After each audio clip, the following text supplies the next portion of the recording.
We asked you to call. You're calling. So logically, the next step is to get a few of you on to join us live on air. Ryan's a big Villa fan. Ryan, good morning to you.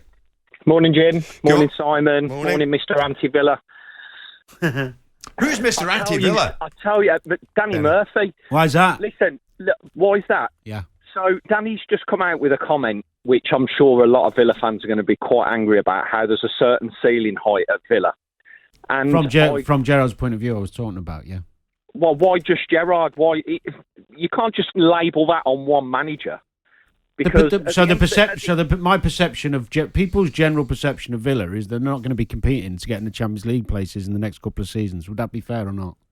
Well, Danny, would you answer this one then? 18 months ago, West Ham were fighting relegation just like Villa, and now everyone is singing the praises of West Ham. That's a fair point, Danny, is it not? Ryan, you've nailed it. It's a fair point. Yeah, there's nothing wrong with dreaming, but West Ham aren't in a Champions League position. We're not at the end of the season yet, are we? True.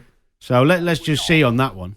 Okay, well, Ryan, let's get back on the main agenda, mate. So, Steven Gerrard's up there this morning, leading the way, it would seem. Where's your mind with all of this? Martinez has mentioned, Hasenhüttl's mentioned. What do you think? But did you think Dean Smith was harshly judged? Personally, I'm sad to see him go, because I think where he's brought us from when he took us over to where we are now, he deserves a hell of a lot of credit. Unfortunately, as we all know, football is a results business, and it obviously hasn't gone very well for him. In regard to the names that are being touted about, personally, I'd throw the checkbook at Mancini, if I'm completely honest. That's who I would like. But having said that, that's, I'm probably, in the clouds with the fairies. But, somebody like Gerrard would I think, be good. I don't really understand why Hasenhüttl's in the frame, to be honest. No, I'm surprised at that myself, Ryan.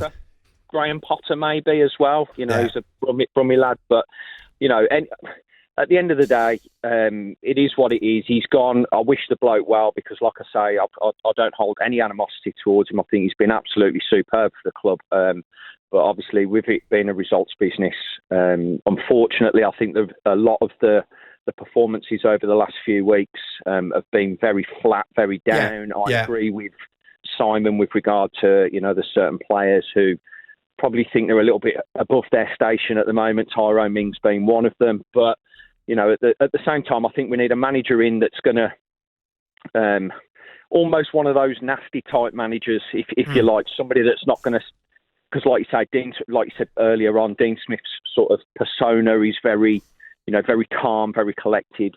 I think it would be nice to have a manager that's maybe a little bit more animated with the players, that's going to be more animated on the side of the pitch as well, to get more out of the team. Okay, Ryan, listen, many good points in there. We appreciate you coming on board, rattling Mr. Murphy's cage this early on a Monday morning. No, what he's doing is he's not listening to the question I was asked. Yeah, this isn't fair either. Darth Grumble, is that really your name? Danny Murphy hates Villa. He hates us. So imbalanced. I've got no reason to hate Villa. I actually like watching Villa play. Yeah, they've got some really good play. Big fan of Buendia. I think Cash is a super. They've made some great development over the last couple of seasons.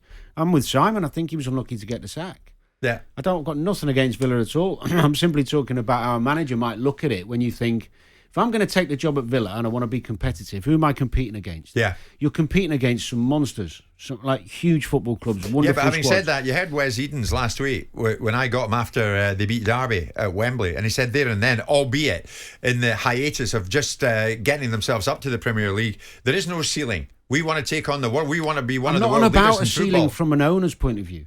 I'm on about as a manager. Now looking at that job, what can I do with that team and that squad in the next season or two? That's what. Well, depends what picture the owners are painting for Correct. people. Well, this season seems something. They beat Everton 3-0. They're going to lose a couple of games that are perhaps to be expected. Although Tottenham were rank against Man United, they lost to Tottenham. They lose to Manchester United, and the game that seems to have turned a lot for them was Wolves. Yeah. To be 2-0 up and coasting, and all the momentum behind them, all the fans behind them, bang, to get done, rat-a-tat-tat, 3 goals in a very short space of time, and the whole wheels seem to come off from there. Yeah. Look, I don't agree with Danny in terms of that Villa can't be where they want to be. If the owners are suggesting that currently, with a rebuild to some extent after losing your best player, and I don't never want to advocate that one player makes a team, if they're now saying that their ambitions are to be a top side, then they should be looking vertically and a vertical manager is someone like Ten Hag. Because if Tottenham can get Conte, then why can't Villa get someone like that? Great point. Great point. Here's Josh, another Villa fan. Josh, good morning. Good morning, lads. You okay? Yeah, good. Thank you, Josh. So who takes over from Smith? For me personally, I think you've got to look at the squad that was on the bench. It was like a crash on the bench. It was just young talent. And I think we need someone who's worked under tight restrictions, has got the team as Europe. Like, I love what Frank Lampard done at Chelsea. A transfer embargo, had to work with youth, done really well. I think he's done well at Derby. So for me, I think you've got to go for Lampard rather than Gerrard. I look at what Gerrard's done in Scotland, and I really saw him. It's a tin-pot league for me. It's two teams, and that's it. Okay, Lampard says Josh, didn't it? Well, Josh makes a good point in that Lampard's already had Premier League experience, and he does believe in youth, and he's got good contacts, of course. Yeah, I mean, if you can talk about Gerrard for the job, you can talk about Lampard, but it depends. This is all about where the board want to go now. We're talking about, are they talking long-term projects, short-term? It just depends on what depends investment. What they feared. I mean, are they fearing relegation? Was it a fear factor that motivated the removal of Dean Smith, or was it a lack of attainment? We're being told from Christian Perslow's statement that they weren't progressing the way they thought they were going to. Yeah. So that's one thing. If it's fear that's motivating them, then you put somebody in to resolve that fear. If it's lack of achievement because you want to go vertical, then you put the top guy in. And with respect to Frank Lampard, I'm not sure that Frank, at this moment in time, I made the argument that Frank will go on to be a top manager. Maybe this is a stepping stone to do so. Okay. But for Aston Villa's brief, they want to be inside the top six. That squad now. Squad is too talented to be in a relegation battle. Okay, Connor's another Villa fan. Connor, take us to the break. What do you think prompted the sacking of Smith? You're a fan. Why did they do it? Morning, guys. Great show. Morning. Connor. Thank you. To be honest, I think it comes from the start of the season. I think if we look at the departure of John Terry, I think that was a massive, massive factor into the performances this season. We look at you look at the defence. Since losing Terry at the start of the season, something hasn't been quite right for me. Dean Smith hasn't looked the same manager as he did last season. And I think that is where the stem of the problem has come from. Okay, who should get it, Connor? It's got to be Gerrard for me. Winning mentality.